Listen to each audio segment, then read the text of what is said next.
గ్రంథాలు మనము తెలుద్దాం. ఆ గ్రంథంలో ఉన్న మాటలను మనము చక్కగా ఆలోచిద్దాం. ఆ గ్రంథంలో ఉన్న ప్రతి మాట క్షణంగా మనము ఈ వర్తమానాన్ని విని దానిని నెమరవేసుకుందాం. చూడండి, మనకు దేవుడికి మనకు మధ్యవర్తిగా ఎవరు ఉన్నారు? దేవునికి మీకు మధ్యవర్తి ఎవరు? ఎవరు ఎవరు వినపడుతుందా? దేవునికి మీకు మధ్యవర్తి ఎవరు? ఎవరు?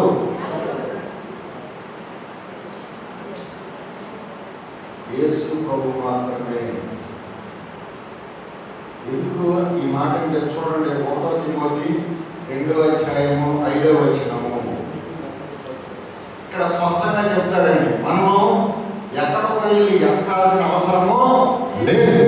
అందుకనే 1 తిమోతి 2:5 మనము పరిశీలించినట్లయితే దేవుడు ఒకడే, దేవుడికి నరులకు మధ్యవర్తియు ఒకడే, ఆయన క్రీస్తు యేసును నరుడు. ఎవరండి మనకు దేవునికి మధ్యవర్తి ఎవరు? నేను వర్తమానం చెప్పడం మీకు దేవునికి మధ్యవర్తి నేను కాదండి. ఇక్కడ బైబిల్ ఏం చెబుతుందో అదే చెప్పాలి. నేను అబద్ధాలు చెప్పాలంటే రాత్రి నేను దేవుడితో మాట్లాడాను, సంవత్సరాలు నాకు ఇడ్లీ తీసుకురావాలయ్యా, దాంట్లో కొద్ది కారపొడి వేసుకురావాలయ్యా, దాంట్లో కొద్ది నెయ్యి వేసుకురావాలయ్యా నేను చెబుతాను. దేవుడు నేనట్టయితే మీకు దేవుడికి మధ్యవర్తి అయితే నేను చెబుతాను. అవునా కదా? నేను అలాగండి. దేవుడు ఒక్కడే, దేవుడికి నరునకును మధ్యవర్తియు ఒక్కడే, ఆయనే క్రీస్తు యేసును నరుడు. తండ్రి కుడి పార్శ్వాన కూర్చొని మనకు విజ్ఞాపన చేస్తున్నాడండి. తండ్రి కుడి పార్శ్వాన కూర్చొని మన కోసము ప్రలాపిస్తున్నాడండి. తండ్రి ఈ ఒక్కసారి చూడు తండ్రి, ఈ ఒక్కసారి కనికరించు తండ్రి, ఈ ఒక్కసారి వీళ్ళను నువ్వు కోపగించుకోవాలి తండ్రి అని నా కోసము మీ కోసము ఏం చేస్తున్నాడంటే విజ్ఞాపన చేస్తూ ఉన్నాడు. ఆ విజ్ఞాపన మనము గుర్తించాలి. అవునంటారు కదంటారు. మనకు మధ్యవర్తి ఎవరంటే మనము చెప్పేవాళ్ళు కాదు, విశ్వాసాలు కాదు, బోధకులు. దేవుడు వాడుకుంటున్నాడు. బోధ చేయండియా, ఈ వర్తమానము మీరు వినిపించండి, అంతేగాని మీరు నా వల్ల మన అయిపోయారు ఏం కాదు. నా వల్ల కావాలి అంటే అలా నడవాలి, అలా సిద్ధపడాలి, అలా మనము సిద్ధపడి సెట్ చేసుకోవాలి మన మైండ్ కూడా. అంతేగాని నా వల్ల ఇదైతే మనము ఎప్పుడు కూడా ప్రకల్పాలు, నేను ప్రార్థన చేస్తే అది జరిగింది, నేను ప్రార్థన చేస్తే స్వస్థత వచ్చింది, నేను ప్రార్థన చేస్తే ఆ దెయ్యం పోయింది, నేను ప్రార్థన చేస్తే ఆత్మరక్షించబడి, ఇవన్నీ కూడా పిచ్చి మాట్లాడి. దేవుడు అనుగ్రహించాలి, దేవుడి కృప మన మీద కుమ్మరించబడాలి. అంతేగాని నేను చేస్తేనో మీరు చేస్తేనో ఎవరు కూడా రక్షణలోకి రారు. ఆయన కావాలి. ఆయన మధ్యవర్తిగా ఉండి మనల్ని ఏం చేస్తుంటాడంటే ఆ శిలువను చూపిస్తూ ఉంటాడు, ఆ రక్తాన్ని చూపిస్తూ ఉంటాడు, ఆ ప్రాణాన్ని చూపిస్తూ ఉంటాడు. దాని బట్టి మనము ఆకర్షించబడాలి. మన మధ్యవర్తి ఎవరు? యేసు ప్రభువే. చూడండి, యోబు గ్రంథము 9:32. ఇక్కడ యోబు గారు మాట్లాడుతున్న మాట చూడండి. దేవుడు మాట్లాడుతున్నాడు. 9:32.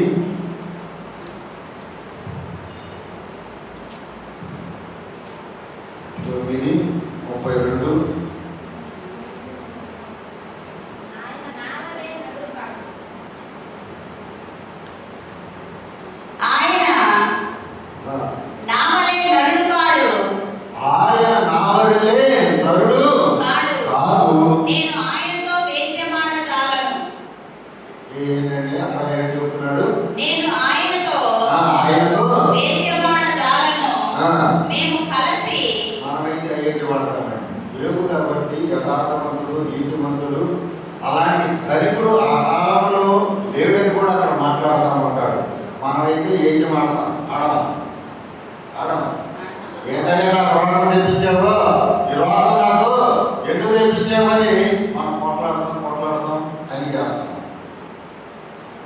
కానీ ఇక్కడ యోబు ఏమంటున్నాడంటే, నేను ఏంటి మాట్లాడడానికి నేను అరుగుడును వాను అంటున్నాడు.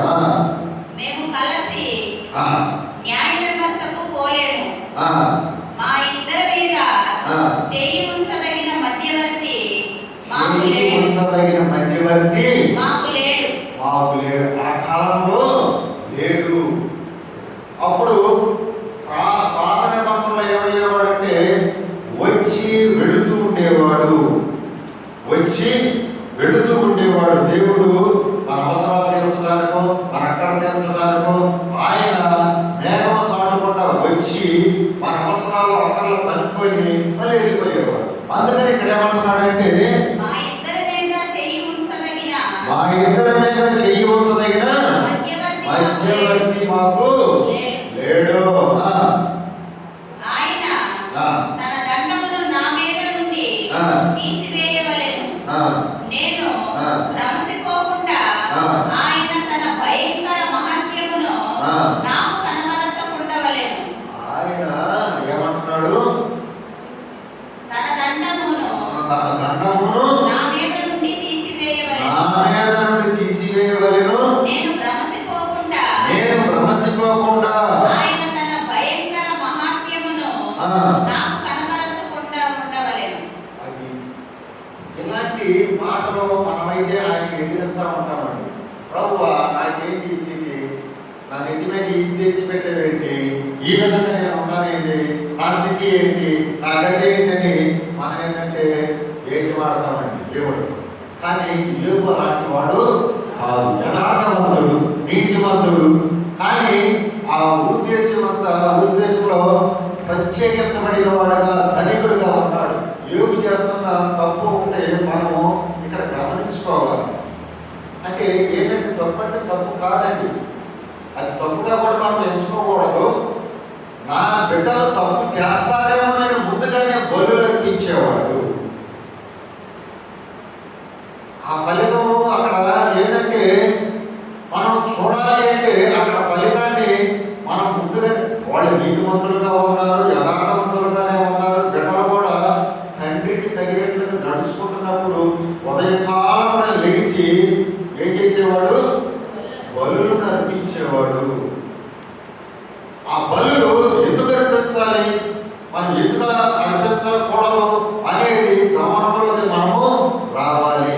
దాన్ని బట్టి ఎందుకంటున్నాడంటే, దేవుడు అపవాదికి అప్పగించాడు, ప్రాణం మాత్రం తీయద్దు, నువ్వు వెళ్ళి పరిశీలించవచ్చు, యథార్థవంతుడు నీతివంతుడు అని దేవుడి దగ్గర సాక్ష్యం పొందుకున్నాడు. అలాంటి సాక్ష్యం మనం ఉందా? దేవుడి దగ్గర కాదు, పక్కన వాళ్ళ దగ్గర నుంచి ఏమైనా ఉందా? ఇరుగు పొరుగు వారి నుంచి ఏమైనా ఉందా? యథార్థవంతులు నీతిమంతులు అని మనల్ని ఎవరన్నా కొలవగలుగుతారా చెప్పండి? కానీ ఒక మాట మాత్రం అంటారు, అవసరాన్ని బట్టి మాట్లాడుతూ ఉంటారు, అవసరాలను బట్టి మాట్లాడుతూ ఉంటారనే మాటలు మాత్రం మాట్లాడుతూ ఉంటారు. అందుకని దేవుడు ఏమంటున్నాడంటే 35వ వచనము, నేను అట్టి వాడను మధ్యవర్తి నాకు ఉండాలి అని అక్కడ మాట్లాడుతూ ఉన్నాడు. దేవుడికి నాకు మధ్యవర్తులు ఇప్పుడు లేరయ్యా, నేను ప్రార్థన ఒకటి చేసుకుంటున్నాను, నా ప్రార్థన అక్కడ వెళ్ళడానికి నాకు సహాయం చేసేవాడు ఎవరు లేరని నేను భావిస్తున్నాను, నేను భ్రమపడుతున్నాను అని మాట్లాడుతూ ఉన్నాడు. ఆ భ్రమలో నుంచి మనం బయటికి రావాలి. మరి ఆ భ్రమలో నుంచి మనము బయటకు వచ్చినట్లయితే భద్రతలోకి వెళ్తామండి.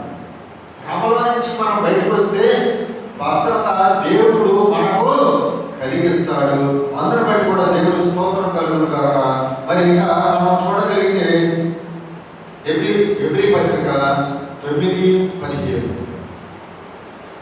ఈ హేతువు చేత మొదటి నిబంధన కాలంలో, ఇప్పుడు చెప్పుకున్నాం కదా, మొదటి నిబంధన కాలంలో జరిగిన అపరాధముల నుండి విమోచనము కలుగుటకై ఆయన మరణము పొందినందున పిలువబడిన వారు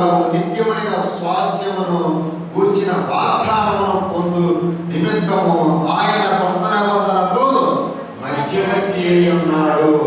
ఏమై ఉన్నాడు? మధ్యవర్తి అయి ఉన్నాడండి. మన కోసం మరణించాడు, మన కోసం రక్తం పెట్టాడు, మన కోసం సమస్తాన్ని చేసి ముగించాడు అన్నాడు. ఈ హేతు ఆనాడు కాలంలో అయితే ఇట్లా పవిత్ర రక్తం చిందించిన వాళ్ళు లేరు, ప్రాణం పెట్టిన వాళ్ళు లేరు.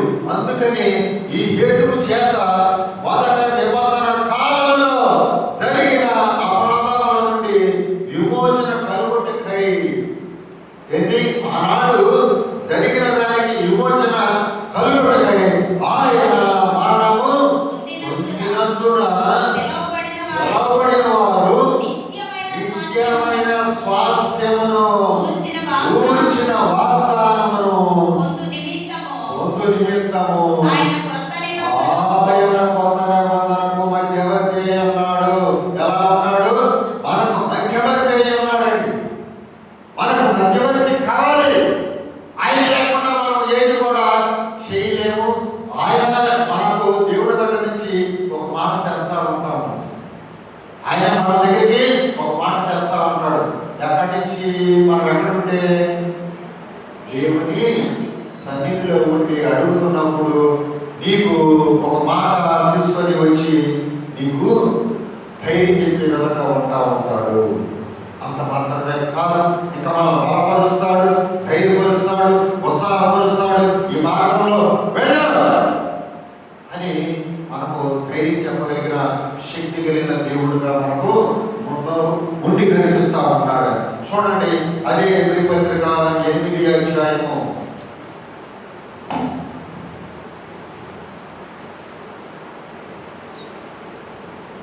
8-6 వచనం. రూపకమైన గుడారమునందు సేవ చేయుదురు. ఎబ్రీ పత్రిక 8వ అధ్యాయము 6.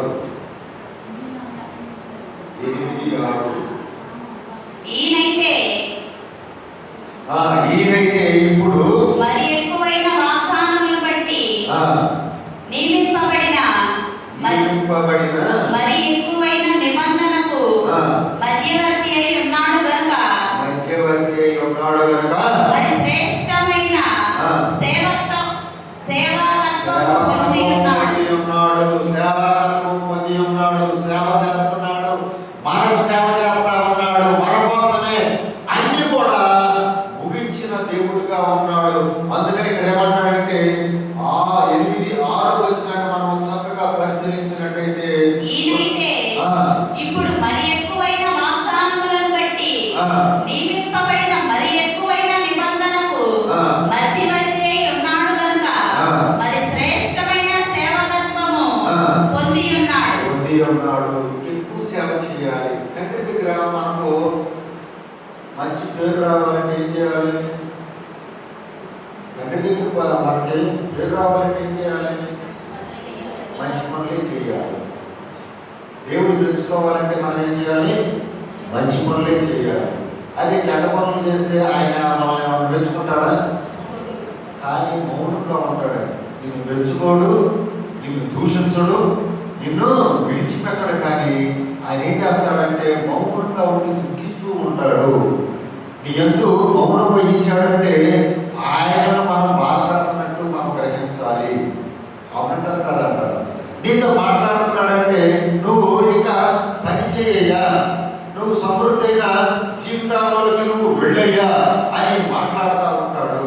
అందుకనే మనం ఏం చేయాలంటే సమృద్ధి అయిన జీవితాలు కావాలంటే మరి శ్రేష్టమైన సేవకత్వము పొంది ఉన్న ఆ దేవునికి మనం ఏం చేయాలి?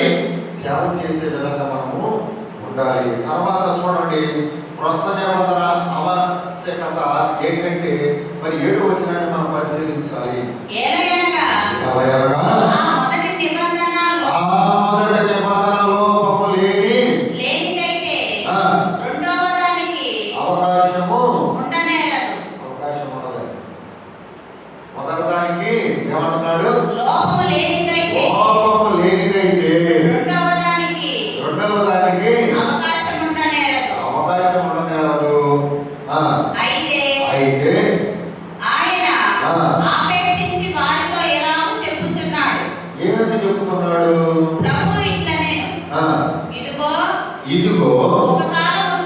కాలము వచ్చుచున్నది. అప్పటిలో ఇశ్రాయేలు ఇంటి వారితోను ఆ. యోధా ఇంటి వారితోను ఆ. నేను క్రొత్త నిబంధన చేయుదును. అది నేను ఐగుప్తులో నుండి ఆ. వీరి పితరులను వెలుగులోకి రప్పించుటకై ఆ. వారిని చెయ్యి పట్టుకొనిన దినమున ఆ. వారితో నేను చేసిన నిబంధన వంటిది కాదు. కాదు. ఇప్పుడు నిబంధనకు అప్పుడు నిబంధనకు అలాంటిది కాదయ్యా. అప్పుడు నిబంధన వాళ్ళు ఏం చేశారంటే లక్ష్య పెట్టలేదు, విడిచిపెట్టారు, మరణానికి వెళ్ళిపోయారు. కానీ నేను ఇప్పుడు చేసే నిబంధన మీరు పట్టుకున్నట్టయితే నిత్యమైన జీవములోకి, నిత్య రాజ్యములోకి నేను చేసే నిబంధన అలా ఉన్నదని ఇక్కడ చెప్తా ఉన్నాడు. ఇంకా ఏమనగా ఆ. వారు నా నిబంధనలో నిలవలేదు నిలవలా. గనుక ఆ. నేను వారిని అలక్ష్యము చేసి తినని ఆ. ప్రభువు చెప్పుచున్నాడు. ప్రభువు చెప్పుచున్నాడు. చెప్పుచున్నాడు. అలక్ష్యం చేశారండి. దేవుడు అప్పుడు చెప్పాడు, అయ్యా ఐగుప్తుల నుంచి మీరు వస్తున్నారు, మీరు ఎలా ఉండాలి, ఎలా ఉండాలి, ఈ తినండి, అయి తినండి, అయి తాగండి. ఏంటి ఈ మాటలతో వాళ్ళను చక్కగా నడిపించడానికి చేయబట్టుకుని నడిపిస్తుంటే చెయ్యి ఇదిలించుకున్న వారు లాగా ఉన్నారండి. ఎలా నిర్లక్ష్యమో దేవుడి సన్నిధిలోకి వచ్చినప్పుడు నీవైనా ఏమైనా ఎలా ఉండాలంటే భయభక్తులతో ఉండాలి, భయం కలిగి ఉండాలి. దేవుడి యందు మనం భయభక్తులతో ఉంటే ఆయన మన చేయి విడిచిపెట్టడండి. నిర్లక్ష్యభావంగా ఉంటాం. ప్రభువా నాలో ఏమన్నా ఉంటే తీసేయాలి, నీకు విరోధ భావంగా ఉన్నాయి ఏమన్నా ఉంటే తీసేయాలి అని మనం నోటితో అంటామే కానీ అది తీసేస్తుంటే ఊరుకోమండి. అవి తీసి అంటాడు, నా అహం ఏంటి, నేనేంటి, నా బ్రతికేంటి, నా విలువేంటి అని మనము తొందరపడతా ఉంటాము, తొందర చేస్తూ ఉంటాం. కానీ దేవుడు ఇక్కడ మాట్లాడే మాట, ఆనాడు చేసినది నేను చేయబట్టుకున్నాను, నా చేయి విడిచిపెట్టి వాళ్ళు నాశనానికి వెళ్ళిపోయారు. కానీ ఇప్పుడు చేసేది అలాంటిది కాదు. నేను ప్రాణం పెడుతున్నాను, మీకోసం రక్తం కాల్చాను, మీరు క్షేమంగా ఉండాలి, శ్రేష్టమైన ఈవులను పొందుకోవాలి, శ్రేష్టమైన ఒక విధానంలోకి రావాలి, ఆ పరిశుద్ధంగాను పవిత్రంగాను ఉండాలని మాట్లాడుతూ ఉంటాడండి. తర్వాత ఆ దినములైన తర్వాత ఇశ్రాయేలు ఇంటి వారితో నేను చేయబోవు నిబంధన ఏదనగా వారి హృదయంలో నా ధర్మ విధులను ఉంచేదను. వాళ్ళ హృదయంలో ఏముంచుతారంటున్నాడు? నా ధర్మ విధులను ఉంచేదను. ఆయన ధర్మ విధులను ఉంచుతారంటున్నాడు. మనమైతే మన చెప్పిని ఉంచుకోమంటాం. నేను చెప్పి నువ్వు జాగ్రత్తగా గుర్తుపెట్టుకో అని మనమైతే మాట్లాడతాం. కానీ ధర్మ విధులు మనం ఏదైతే మనం ధర్మం అంటాము, అదే నీతి అంటాము, అదే యథార్థత అంటాము. కానీ దేవుడు అలాంటి దేవుడు కాదు. ఆయన ఏమంటున్నాడంటే ఆయన నా ధర్మ విధులు ఉంచేదను, వారి హృదయముల మీద వాటిని రాస్తానంటున్నాడు. వాటిని నేను రాయుదును, నేను వారికి దేవుడినై ఉండును, వారు నాకు ప్రజలై ఉండును. అది నేను వాళ్ళకు దేవుడినై ఉండును, వారు నాకు ప్రజలై ఉండును. వారిలో ఎవడును ప్రభువును తెలుసుకొనుడని తన పట్టణస్థులకైనను తన సహోదరునికైనను ఉపదేశము చేయడు. మనం ఇక్కడ ఉపదేశం చేశామా? ఎవరికన్నా మంచి మాట చెప్పామా? అయ్యా యేసు ప్రభు నీ కోసం నా కోసం రక్తం కార్చాడయ్యా, నీ కోసం నా కోసం ప్రాణం పెట్టాడయ్యా. మరి నువ్వు దేవుడు ఒక్కడేనని చెబుతున్నాడయ్యా. ఎంతమంది దేవతలు దేవుళ్ళు ఉండరు. దేవతలు దేవుళ్ళకి మించిన దేవుడు అనేది ఒక్కడే ఉంటాడు.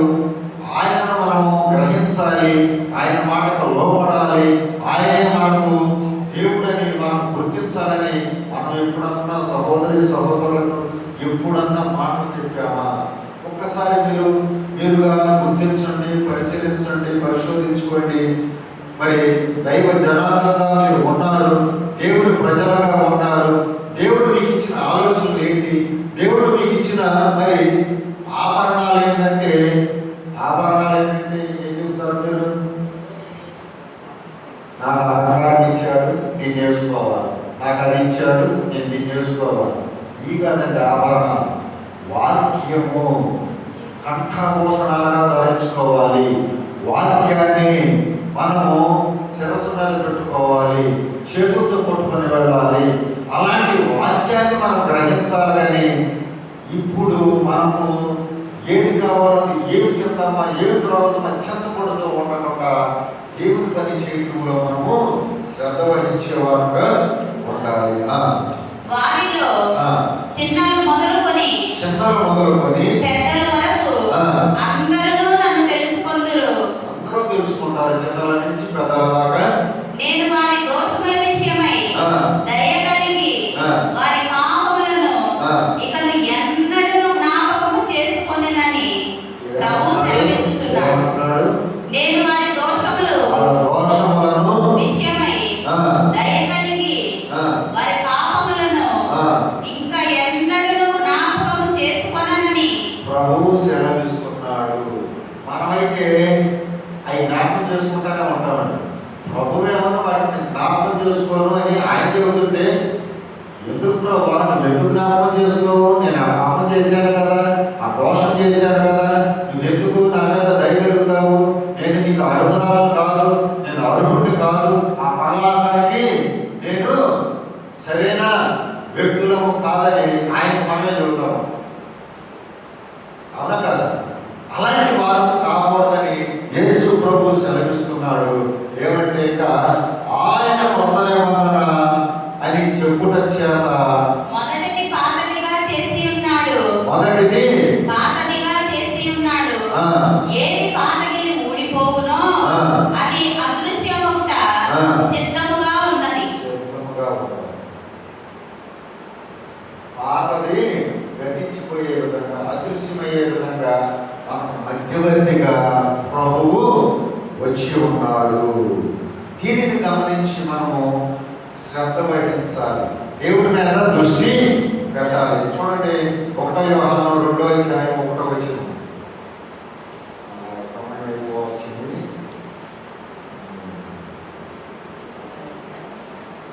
2వ అధ్యాయము 1వ వచనం.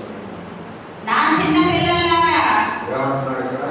నా చిన్న పిల్లలారా, మీరు పాపము చేయకుండుటకై ఈ సంగతులను మీకు రాయించున్నాను.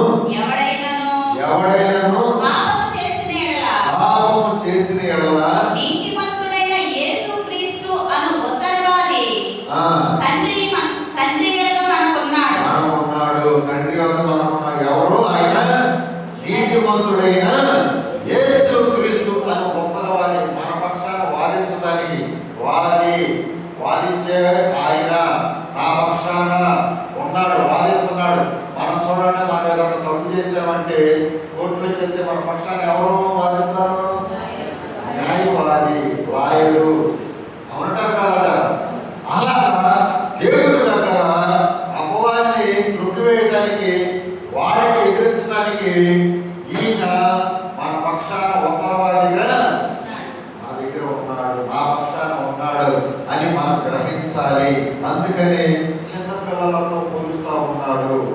యోహాను గారు ఏం చేస్తున్నాడంటే, నా చిన్న పిల్లలారా, ఆ పిల్లల మనస్తత్వం కలిగిన వారులారా, మీరు భయపడద్దు, నేను పొరపాటును తప్పు చేశానేమో అని మీరు భయపడకుంటున్నట్లయితే ప్రభువా క్షమించు అని మనము మాట్లాడుకున్నట్లయితే ఆయన తీసుకుంటాడా లేదా?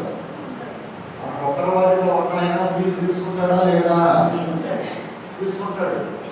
ఏంటిది? ఏం చెల్లించాలి? ప్రార్థనా కన్నీరు చెల్లించాలి. ప్రార్థనా కన్నీరు చెల్లిస్తే ఆయన ఎలా వాదిస్తాడో మన కళ్ళారా మనం చూడొచ్చండి. మనం కూడా ఎక్కువ ఫీజు ఇస్తే ఎక్కువగా వాదిస్తూ ఉంటాడు.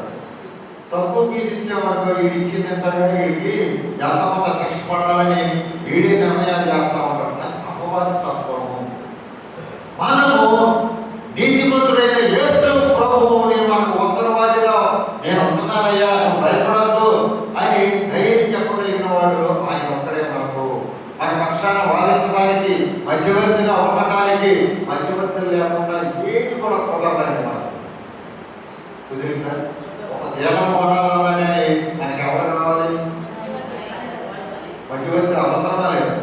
సరే పేద సంగతి అక్కడ పెట్టు, పెళ్లి చేయాలి, కావాలా వద్దా? ఇది ఎవరు కూడా మధ్యవర్తులు లేకుండా పెళ్లి చేసుకున్నారా? కావాల్సిందే. మధ్యవర్తి అనేది ఇహలోకంలో మనకి ఇక్కడ మధ్యవర్తులు మనుషులుగా ఉంటున్నారు, కానీ పరలోకంలో మాత్రం మనకు యేసు ప్రభువారు ఉత్తరవాదిగా న్యాయాధిపతిగా ఉంటున్నాడండి. దానిని బట్టి మనం ఏంటంటే ఆ మధ్యవర్తిని మనం ఎప్పుడు కూడా చేయి విడిచిపెట్టకుండా మనం పట్టుకొని నడుస్తూ ఉంటే మనం చక్కగా వెళ్తాం. రోమపత్రిక 8వ అధ్యాయం 34వ వచనాన్ని కూడా మనం చూసినట్లయితే ఆయన మాట ఒకసారి వినండి, ఏమంటున్నాడు? రోమపత్రిక 8వ అధ్యాయము 34వ వచనము. శిక్ష విధించేవాడెవడు? శిక్ష విధించేవాడెవడు? చనిపోయిన క్రీస్తు యేసే. ఆయనే మనకు ఉత్తరవాదిగా ఉన్నాడు, శిక్ష విధించడానికి కూడా ఆయనే ఉన్నాడు. అంతేకాదు మృతుల్లో నుండి లేచిన వాడును, మృతుల్లో నుంచి లేచిన వాడును, దేవుని కుడిపార్శ్వమున ఉన్నవాడును, మన కొరకు విజ్ఞాపనము కూడా చేయువాడును ఆయనే. మన కోసం జీవిస్తూ తండ్రి కుడిపార్శ్వన కూర్చొని విజ్ఞాపన చేస్తున్నవాడు ఆయనే. గమనించండి ప్రియ సహోదరి సహోదరులారా, ఎందుకు ఈ మాట మనకు చెబుతున్నాడంటే మనం ఏమన్నా నాకు లాయర్ ఎవరుంటాడయ్యా, నాకు వాదించేవాడు ఎవరుంటాడయ్యా, నా దగ్గర డబ్బులు లేదయ్యా, నా పక్షాన మంచి మాటకారి లేడు, ఈ లాయర్ చూస్తే నేను మౌనంగా ఉన్నాడు, ఈ లాయర్ చూస్తే నేను కొద్ది మాటకారి, వాడికి మంచి డబ్బులు ఇస్తే నా పక్షాన ఎట్టబట్ట దీనిని ఒడ్డెక్కిస్తాడు అని అనుకుంటున్నారేమో. మనం లంచాలు తీసుకునే న్యాయవాది కాదండి. మనం లంచాలు తీసుకునే న్యాయవాది కాదు. నువ్వు కన్నీరు విడిచి నీ బాధ్యతతో చెప్పి ఉన్నది ఉన్నట్టుగా నువ్వు చెప్పు. డాక్టర్ దగ్గరికి వెళ్ళి మనం రోగం చెప్పుకోకుండా మంది చెప్తాడా? ఖచ్చితంగా చెప్పాల్సింది. లాయర్ దగ్గర కూడా మనం వెళ్ళి ఉన్నది ఉన్నట్టు చెప్తే వాళ్ళ తిమ్మిని గబ్బని చేసి మనం ఏం చేస్తాడు? గట్టెక్కించగలుగుతారు. కానీ నరకంలోకి వెళ్లకుండా మనకు తండ్రి కుడిపాశాన కూర్చొని నిత్యము విజ్ఞాపన అయ్యా తండ్రి ఈ ఒక్కసారి కానీ బైబిల్లో ఎన్నిసార్లు చూడమన్నాడు? 70,000 సార్లు చూడమని ఉంటుంది. నీకు ఎందుకు అవకాశాలు ఇస్తున్నాడు ఒకసారి గమనించండి. ఈ అవకాశాలను మనం దుర్వినియోగపరుచుకోకూడదు, సద్వినియోగం చేసుకోవాలి. చూడండి, ఎబ్రీ పత్రిక 7:25 వచనాన్ని కూడా చూసి ముగించుకుందాం. ఎబ్రీ పత్రిక 7:25. ఈయన తన ద్వారా దేవుని యొద్దకు వచ్చువారి పక్షమున విజ్ఞాపనము చేయుటకు నిరంతరము జీవించుచున్నాడు గనుక వారిని సంపూర్ణముగా రక్షించుటకు శక్తివంతుడై ఉన్నాడు. మనం ఏదో అనుకుంటాం, నాకైతే బాగలేదు, నాకైతే జ్ఞానం లేదు, కానీ ఆయన నిరంతరము జీవించుచున్నాడు కనుక వారిని సంపూర్ణముగా రక్షించుటకు శక్తివంతుడై ఉన్నాడు. ఆయనే యేసు ప్రభువు, ఆయనే క్రీస్తునే ప్రభువు. కాబట్టి మనకు మధ్యవర్తిగా ఆయన ఉన్నాడు. ఆ మధ్యవర్తిని పట్టుకొని మనం ఏం చేస్తామంటే మనము ఆ పరలోకానికి వెళ్ళగలుగుతాము. మనకు మధ్యవర్తి కావాలి, ఈ లోకంలో కావాలి, పరలోకంలో కూడా కావాల్సి వస్తుంది మనకు. దానిని బట్టి ఏంటంటే దేవుడికి స్తోత్రం కలుగుగా మనం ఎప్పుడు కూడా దేవుని యందు భయభక్తులు కలిగి ఉండాలా వద్దా? ఎవరైనా సరే తప్పుడు పోదంటే ఏంటంటే ఖచ్చితంగా చెప్పేది ఏంటంటే తప్పుడు పోత అనేది నీకు దీవెనలు ఆరోగ్యం వస్తాయి. నీకు రైతులే నువ్వు కోటీశ్వరులు అయిపోతారు. నీకు దీవించబడతాను, నీకు ప్రార్థన చేస్తారు, రండి, నీ రోగం పోయింది, దెయ్యాలు పోతాయి, కోతాలు పోతాయి. ఇవన్నీ కూడా పిలిచి మాట్లాడి. కానీ ఇక్కడ ఏం చెబుతున్నాడు? పోతాయి, పోవని అట్లా, స్వస్థత వచ్చింది రాదని అట్లా. కానీ నీ విశ్వాసాన్ని బట్టి అది జరిగింది. నువ్వు ఇక్కడికి వచ్చినంత మాత్రాన ఏం జరగదండి. నీ విశ్వాసము ఎలా ఉండాలంటే బలంగా ఉండాలి. ప్రభువు తప్ప నాకు ఎవరు లేరు, నన్ను ఆయన ఒక్కడే స్వస్థపరుస్తాడని నువ్వు గురిపెట్టి నువ్వు ప్రార్థన చేయి.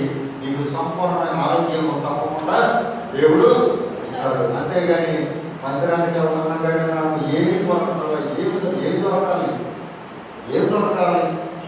నీకు ఒక ఆదరణ మాట కూడా దొరకదండి, ఏం దొరకదు.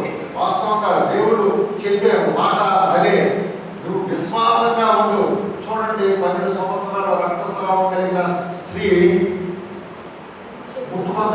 ముట్టుకోమైన స్వస్థత వచ్చిందా? ఏమని సిద్ధపడిందని? ప్రభువు చెప్పు ముట్టుకుంటే నాకు స్వస్థత వచ్చిందని నమ్మింది. ఆ నమ్మకాన్ని బట్టి ఆ రక్తస్రావము ఆగిపోయిందే కానీ చెంగు ముట్టుకుంటేనో, ఎటుకలు ముట్టుకుంటేనో, కాళ్ళు ముట్టుకుంటేనో ఏం జరగవండి. నీ విశ్వాస పరిమాణం ఎంత పెంచుకుంటే అంత నీవు బలపడతావు, ధైర్యం తెచ్చుకుంటావు. మనకు ఎవరు కూడా సహాయం చేసేవాళ్ళు లేరండి. మన మధ్యవర్తి అయిన యేసు ప్రభు మాత్రమే మనకు రక్షకుడు. మన యేసు ప్రభు మాత్రమే నా కోసము ప్రాణం పెట్టాడు, రక్తం కాల్చాడు. ఆ మధ్యవర్తిని మనం ముందుంచుకుందాము, ప్రతిదీ కూడా ఆయనకి చెబుదాము, ఆయనతో నడుద్దాము అని మనము అనుకున్నట్లయితే ఏ జరిగింది? జరగాల్సింది మనకు దేవుడు జరిగించుకుంటూ పోతాడు. నాకు జరగలేదంటే నువ్వు అక్కడి నుంచి అక్కడ కూడా జరగవు. నువ్వు ఒక రాజు బండలాగా అక్కడే ఉంటావు, చెల్లించిన బండలాగా ఉంటావు. నువ్వు చెల్లించాలి, దేవుని కొరకు చెల్లించాలి. దేవుని నడవన్నప్పుడు నడవాలి, అక్కడ కాదు ఇక్కడికి నడవన్నప్పుడు వెళ్ళాలి. కానీ తిండి కోసం మనం పరిగెత్తకూడదు. మనకు ఒక పేరు ఇస్తారంటే పరిగెత్తకూడదు, ఒక శాలలో ఉంటారంటే మనం పరిగెత్తకూడదు. దానికోసం కాదు మన ఆరాటం పోరాటం. పౌలు అంటాడు, నా పరుగు ఏం చేశాడు? తొలగొట్టించాను, నా విశ్వాసాన్ని కాపాడుకున్నాను అంటాడు. ఇలాంటి భక్తులు అనేక మంది మనకు ఈ గ్రంథంలో రాసి ఉన్నాయి. దానిని బట్టి మనం నడవాలని దీనిని మనకు పరిశుద్ధ గ్రంథాన్ని మనకు దేవుడు ఇచ్చాడు. మరి దేవుని స్తోత్రం. ఈ మాటలో దేవుడు దీవించును కాక. మరి మీ అందరికి వందనాలు. ఏమైనా సమస్యలు ఉంటే చెబితే